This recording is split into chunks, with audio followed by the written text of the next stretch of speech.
ఓం సాయిరామ్. సాయి భక్తులందరికీ నమస్కారం అండి. అందరూ ఎలా ఉన్నారు ఫ్రెండ్స్? మన సాయినాథుని దయ వల్ల అందరూ బాగుండాలని మనస్ఫూర్తిగా కోరుకుంటూ ఈరోజు ఈ వీడియోనైతే స్టార్ట్ చేస్తున్నాను. ఇక ఈరోజు వీడియోలో బాబాగారు ఎలాంటి సందేశాన్ని తీసుకొచ్చారంటే, తల్లి, నీ సాయి చల్లని చూపు నీపై పడిందమ్మా. చెప్పాలంటే ఎంతో అదృష్టవంతురాలు నువ్వు. విను, సరిగ్గా 5 రోజుల్లో నీకు అతి ముఖ్యమైన 5 కోరికలు నెరవేరబోతున్నాయి. నీ తండ్రిని నమ్మి, నీ తండ్రిపై నమ్మకంతో ఇప్పుడే ఈ క్షణమే విను అని బాబాగారైతే చెప్తున్నారండి. మరి బాబాగారు మనకి ఏం చెప్పబోతున్నారో, ఎలాంటి సందేశాన్ని అందించబోతున్నారో స్వయంగా మనం మన సాయి తండ్రి మాటల్లోనే విందామా? తల్లి, నువ్వు ఎంతో అదృష్టం చేసుకున్నావు కాబట్టే నా ఈ వాక్కులను వినగలుగుతున్నావు. ఈరోజు నీ సాయి చల్లని చూపు నీపై పడిందమ్మా. అంటే నా ఈ మాటలు నువ్వు వింటున్నావంటే ఇది నీకు అదృష్టమైన మాట. అందుకే కాస్త ఓపిగ్గా విను. ఇప్పుడు నీ జీవితంలో సమస్య ఏంటి అంటే, నీ చుట్టూ ఎవ్వరూ లేరు, నువ్వు ఒంటరిగా ఉన్నావనే కదా నీ బాధ. నీ మనసులో ఎవరూ లేరు అనే కారణం కాదు, నీ చుట్టూ ఉన్నవారు ఎవ్వరూ నిన్ను అర్థం చేసుకోవడం లేదు అనే కదా బాధ. నిన్ను అర్థం చేసుకునే వాళ్ల మధ్య నువ్వు జీవిస్తున్నావా అని బాధపడుతున్నావు కదా. ఇదంతా నీకైన శోధనలోని నువ్వు భావించి కుమిలిపోతున్నావు. బిడ్డ, ఒకటి చెప్పనా? ఒక చిన్న మార్పు అనేది నీ జీవితంలో కలిగినప్పుడు అది అంతా మాయమైపోతుంది. కానీ ఇప్పుడున్న నీ పరిస్థితి పెద్ద సమస్యగా నీకు మారింది. ఎవరూ లేరే అని ఒక చిన్న చిన్న మార్పులు బాధ కలిగించినా వాళ్ళని అర్థం చేసుకోవడానికి ఒక అవకాశం ఇవ్వాలి కదమ్మా. ఒక్కసారి అబద్ధమని తెలిసి వాళ్ళ అసలు రూపం తెలుస్తుంది. కాబట్టి నీకు జరగబోయేదంతా నువ్వు అర్థం చేసుకోవాలని కలిగే ఒక అవకాశం ఇవ్వు. నీకు కూడా ఒక అవకాశంగా చేసుకో. నీ చుట్టూ ఉన్నవారు నేను అర్థం చేసుకోలేదని అనుకునేదానికంటే నీ చుట్టూ ఏం జరుగుతుంది అని తెలుసుకో. అప్పుడే చిక్కులు దాటాలని ఆ బలం నీకు దొరుకుతుంది. ఏం చేయాలన్న అవగాహన వస్తుంది. చిక్కులు సమస్యలు దాటలేని పరిస్థితి ఉన్నప్పుడు దిగులొద్దు తల్లి. ఆ దిగులు నువ్వు ఇప్పుడు పడుతున్నావు. కానీ నీకు తెలియంది ఏంటి అంటే, నీ సాయి చల్లని చూపు నీపై ఉంది. ఇక దిగులెందుకు? నువ్వు అర్థం చేసుకుంటే దిగులు నిన్ను ఏమీ చేయలేదు.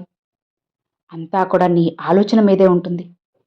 నువ్వు దిగులు పడాలా, బాధపడాలా, దిగాలుగా ఉండాలా, అన్ని విషయాలు నీ ఆలోచన మీదే ఉంటాయి. అన్నీ పక్కన పెట్టి సంతోషంగా ఉండొచ్చు. అది నువ్వు చేయొచ్చు కదా.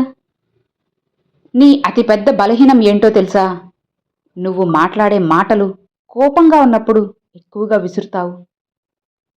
ఆవేశం చూపి మాటలతో అవతల వాళ్ళకి బాధ కలిగించేలా దూరం చేసుకుంటావు.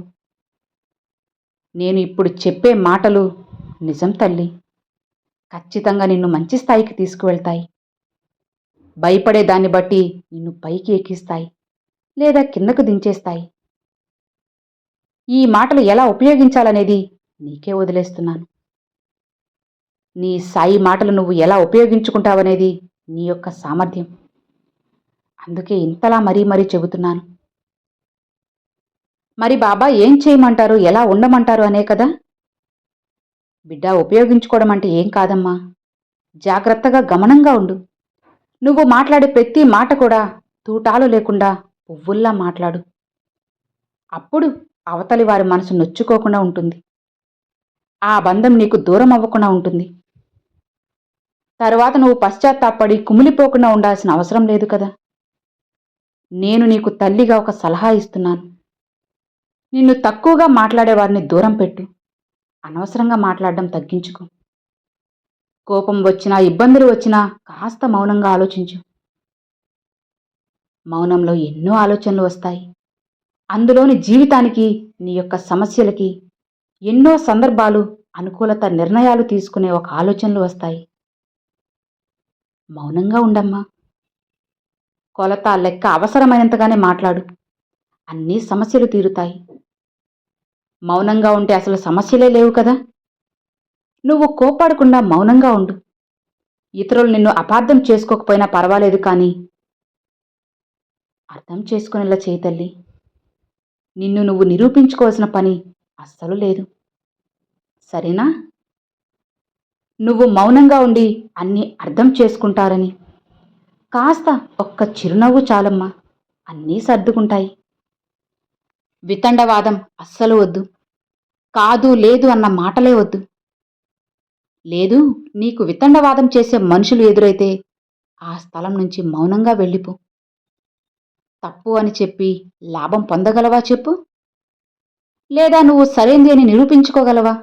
ఆలోచించు. ఎవరి ధోరణిలో వాళ్ళుంటారు. వారితో వితండవాదం చేసి ఎక్కువ వాగ్వాదం పెట్టుకొని గొడవలు పడ్డం ఎందుకు చెప్పు? మనస్పర్ధలు తెచ్చుకోవడం ఎందుకు? కానీ ఇప్పుడు అన్నిటికీ ముగింపు వచ్చేసింది. నువ్వు ఏం చేయాలన్న పక్వం నీకు వచ్చేసింది కదా. ఎలా ఉంటే నీ జీవితం బావుంటుంది, ఎలా ఉంటే సమస్యలు రాకుండా ఉంటాయి అనే మార్గం నీకు కలిగింది కదా. తప్పు అని చెప్పి లాభం పొందుతావా? లేదు కదా. కాబట్టి మౌనంగా ఉండు. కాలం అన్నిటికీ కూడా ముగింపు ఇస్తుంది. నిజ నిజాలు నిజాయితీగా ఎప్పుడూ కలవకపోవచ్చు, కానీ ఎప్పటికైనా గెలిచేది నిజాలే. అబద్ధాన్ని పాతాళానికి తొక్కేసే నిజం తప్పకుండా పైకి చేరుతుంది. కాబట్టి నిజాయితీని మాత్రం ఎప్పుడూ వదలకు. నిజాయితీకి మంచికి ఇప్పుడు కాలం లేదు అని అనుకోవద్దమ్మా. అబద్ధంకి చెడుకి స్థానమని అనుకోవద్దు. ఇప్పుడు అబద్ధం గెలవచ్చు, కానీ అది ఒట్టి మాయ. ఎప్పటికైనా సరే అది పాతాళానికి పోవాల్సింది. నిజమే పైకి వస్తుంది, నిజమే గెలుస్తుంది. ఇదే వాస్తవం. ఎప్పుడూ కూడా నిజానికి మంచికి శక్తి అనేది చాలా ఎక్కువ. ఇవి మనుషులకు భయపడవు, కాలాన్నే బయటపడేస్తాయి. ఇప్పుడు మౌనంగా ఉన్న కాలం తర్వాత సమాధానం చెబుతుంది.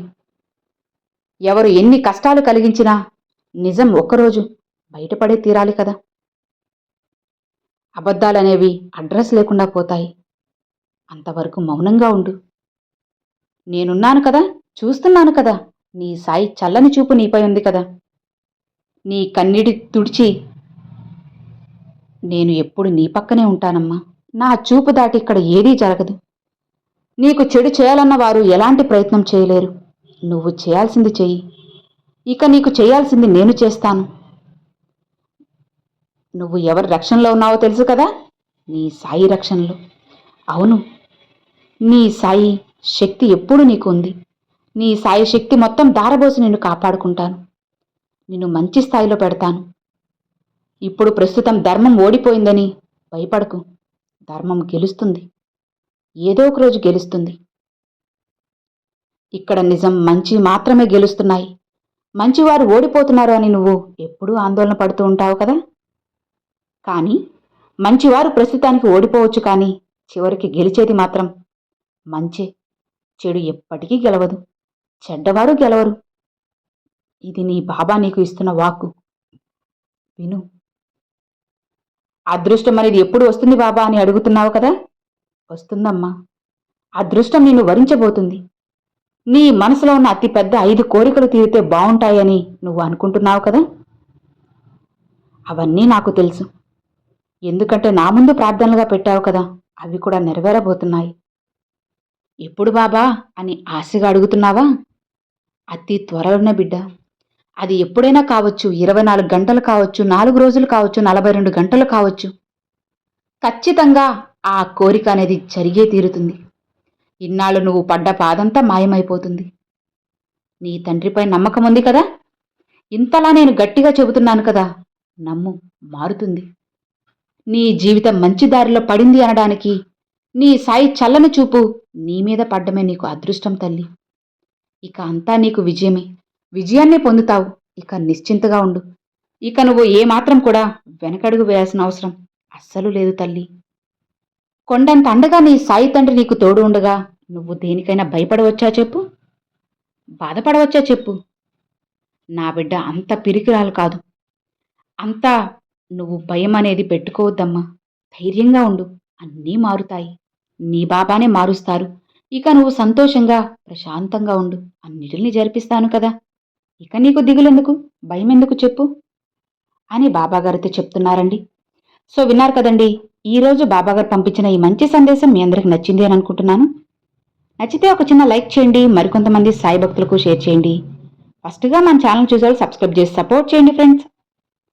Thanks for watching. Om Sairam.